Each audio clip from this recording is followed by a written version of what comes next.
Hello and welcome. Today I am going to show you how to do some easy freehand florals using watercolor and pen. Using two different techniques, wet on wet and wet on dry. So of course one way is to draw first with a pencil and then paint over it, but I feel one should start with freehand as it gives you more freedom to just sway your brush and build confidence. And also I feel it's therapeutic, as if it's freehand there's no right or wrong, no staying inside the lines, and it's so much fun once you get the hang of it. Okay, so the first technique we're doing is wet on dry. So start by fixing your paper, secure with the tape if you need to, wet the brush, load the paint and directly start drawing some petals on the paper like that. See how I'm making uniform brush strokes in a form of a pocket to get a flower. If it's not perfect, don't worry. Remember, there is no right or wrong. In the same way, draw other flowers as well and just enjoy the process. Play with different shades of paint. Remember to wash your brush before picking up a different color.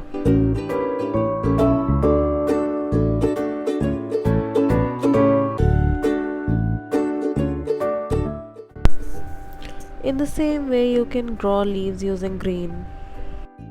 See how am I shaping the leaf with a single brush stroke. So here's the pro tip, it's all about pressure. Load the paint in the brush, touch the tip first as you move, dab and apply pressure and end with the tip. Here I am using a dagger brush for ease, but you can do with a normal brush just as well. It gets better with practice. So if you want to practice leaves, take any fine tip brush. Then wet your brush, load the paint and repeat these steps. Start with the tip, apply pressure as you move, release towards the end and end with the tip.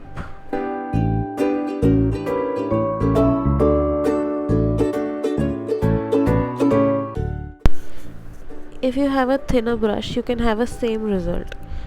Just use two adjacent brush strokes, merging into each other just like this. Practice makes perfect. Now before adding any pen details, just let it dry. You can use a dryer to make the process quicker. After it has dried out completely, take a black ink pen or a good quality black gel pen. It's preferable to use a waterproof one. Put in the details like the stem, details for leaves, etc.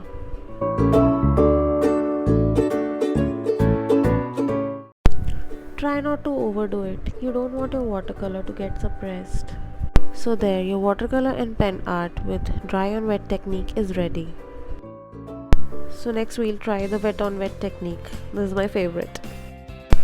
First you have to wet the paper lightly with the brush and water. Then take the paint in the brush and dab lightly to form petal shapes. Remember, in this technique you're gonna have even lesser control on the paint, but so much more fun. If it smudges, let it be. Just go with the flow. To make it more beautiful, add more shades of color and blend it in.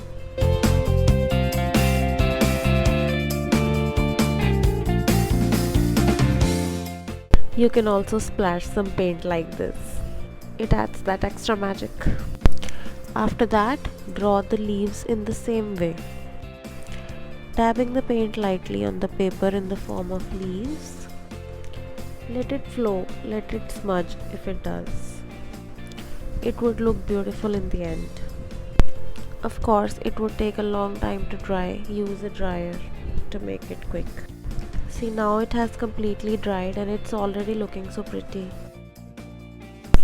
Now add in your pen details carefully. At this point I want to keep the details very minimal, as I don't want to lose the blending and flow effect of the watercolor. See, this is coming out so well. And here you have your watercolor and pen in wet on wet technique. Now I'm putting them both side by side, so for you to decide which one do you like better, do tell in the comments. Also hit the like button if you want to see a tutorial on drawing with pen or watercolor background. Thank you so much for watching, and don't forget to subscribe.